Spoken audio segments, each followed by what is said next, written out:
J'ai du mal à comprendre qu'au XXIe siècle, qu'il y ait encore des Africains intellectuels, incapables de séparer ce qui est spirituel de ce qui est physique. Nous voyons depuis 20 ans une nouvelle génération d'Africains déconnectés de la réalité, qui rapportent tous leurs malheurs, tous leurs problèmes, toutes leurs difficultés à la volonté de Dieu. Votre cousin meurt de famine et de pauvreté, c'est la volonté de Dieu.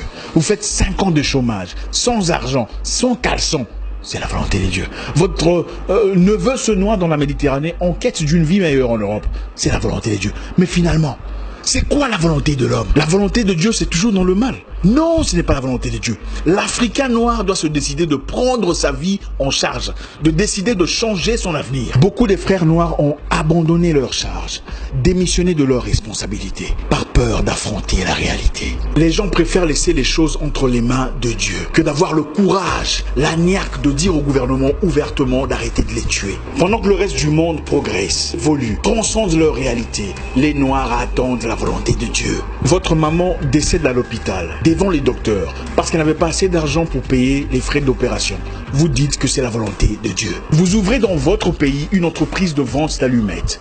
2 jours plus tard, des militaires débarquent pour saisir votre stock. Quelque temps plus tard, vous découvrez que c'est un Libanais en effet qui a tout manigancé pour garder le monopole de vente d'allumettes dans votre pays. Et vous dites que c'est la volonté de Dieu. Mais attendez, finalement, c'est quoi la volonté de Dieu? La volonté de Dieu, c'est toujours dans le mal. Donc tout, c'est la volonté de Dieu. Et les enfants qui se font violer par des militaires et des rebelles dans l'est du pays là-bas, c'est aussi la volonté de Dieu. Je refuse de croire que Dieu, dans toute sa bonté, ait créé des enfants pour se faire violer à 2 ans, 4 ans, 7 ans. Les Noirs, arrêtons d'être lâches. La condition de peine, de crise, de douleur, de haine n'est pas normale. Dieu ne t'a pas créé pour te voir souffrir. Les Noirs, prenons courage. Je veux que tu prospères à tous égards comme prospère l'état de ton âme. C'est ça la promesse. Cette mentalité où il faut tout prendre et mettre ça dans le même panier, soi-disant que c'est la volonté de Dieu, est une mentalité des froussards, des trouillards, des peureux, des gens démissionnaires, incapables d'assumer leur choix, incapables de prendre en main leur destinée.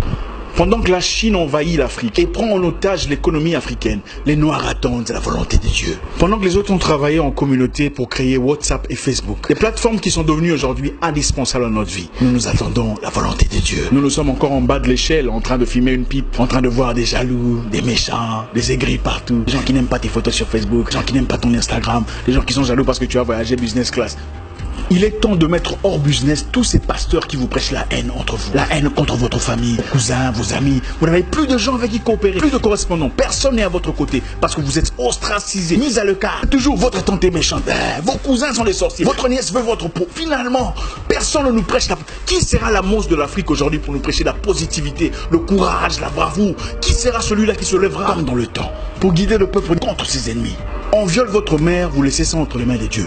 On tabasse ton père, c'est la volonté de Dieu. Finalement, vous servez à quoi? Dieu nous a-t-il créés seulement pour souffrir, nous agenouiller chaque jour et pleurer notre peine? Ah papa, s'il te plaît, il n'y a pas d'achat, il n'y a pas à manger, les enfants sont malades. Non, ce n'est pas intéressant. Depuis 20 ans, vous priez pour les mêmes problèmes, les mêmes difficultés, les mêmes manques d'argent, les mêmes difficultés de santé, les mêmes problèmes socio-économiques. Ce n'est pas intéressant. Vous passez des nuits et des nuits à lier les mêmes démons, les mêmes sorciers, les mêmes charlatans, les mêmes esprits de vagabondage, les mêmes esprits de Nabucodonosor. L'Africain doit se battre. Il doit apprendre à se battre et prendre charge de son destin. Dieu descend-il du ciel pour laver vos aisselles? Dieu descend-il du ciel pour brosser vos dents les matins? Pourquoi est-ce sa responsabilité de prendre charge de vos choix, de votre pays, de votre nation, de votre situation, de votre communauté? Eh frère, Dieu ne descendra pas du ciel pour écrire ton CV à ta place. Il ne viendra pas finir la corruption, la jalousie, le désordre chez beaucoup des Noirs. C'est notre responsabilité. Je vais vous parler d'un pays très intéressant. Pendant un temps, en Islande, les banquiers avaient foutu la merde dans l'économie. Ils avaient manipulé la finance, paupérisé la nation, pillé le peuple. Dans une série de blanchiments d'argent, les banquiers avaient accumulé au nom de l'Islande une dette de 50 milliards de dollars. Une situation qui manifestement avait déstabilisé l'avenir du peuple. Qu'est-ce que les Islandais ont fait? Ils sont allés dans les rues.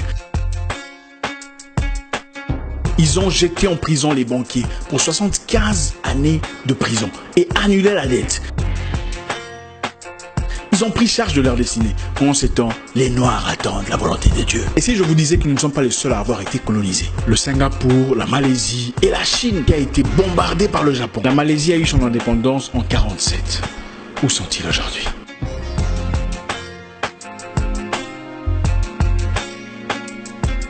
Non, l'argent que vous cherchez ne viendra pas seulement de la prière. Sinon, vos pasteurs ne vous demanderaient pas de cotisation pour construire leurs églises. Ça aurait été facile, n'est-ce pas? Ils entreraient seulement dans la chambre et faire une prière et dire « Dieu, j'ai besoin d'argent » et directement l'argent apparaît. Ça aurait été génial, n'est-ce pas?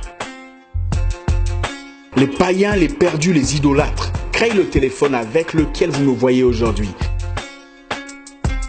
avec lequel vous faites des transferts PayPal à votre église en cotisation. Mais vous attendez la volonté de Dieu. La Chine est actuellement en train de faire des recettes massives. Elle produit 95% des sièges en plastique que vous voyez dans des églises. Les chaises où c'est écrit Jésus-Christ derrière. Il y a Jésus-Christ en Chine. Les Chinois ne sont pas chrétiens, mais la vente est destinée aux Noirs. Parce que les Noirs sont incapables de produire. Pendant ce temps, sur le même siège en plastique venant de la Chine, avec le nom de Jésus labellé derrière, certains pasteurs se dénoncent mutuellement qui est sorcier, qui a commencé le ministère avant l'autre, Africains endormis, perdus, désorientés. Arrêtez! Dieu ne descendra pas du ciel pour vous envoyer un mari parfait, emballé comme un cadeau de Noël. Il vous a déjà donné l'intelligence, la sagesse, de savoir choisir, de savoir percevoir, de voir entre les lignes. Vous sortez avec 17 personnes différentes et aucune de ces relations ne marche. Et puis vous dites que c'est Dieu qui n'a pas voulu. C'est faux, c'est vous qui êtes légère. Dieu a aussi interdit les flirts, les activités sexuelles avant le mariage. Ça, ce n'était pas la volonté de Dieu. Arrêtons de vivre dans l'hypocrisie. Prenons charge de nos vies. Prenons charge de notre avenir. Finalement, personne ne nous prêche la... Qui sera la mousse de l'Afrique aujourd'hui pour nous prêcher la positivité, le courage, la bravoure? Qui sera celui-là qui se lèvera? Vous passez des nuits et des nuits à lier des mêmes démons, les mêmes sorciers, les mêmes charlatans, les mêmes esprits de vagabondage, les mêmes esprits de Nabucodonosor. L'Africain doit se battre. Priez pour le salut de votre âme, mais soyons assez braves pour faire face à la réalité.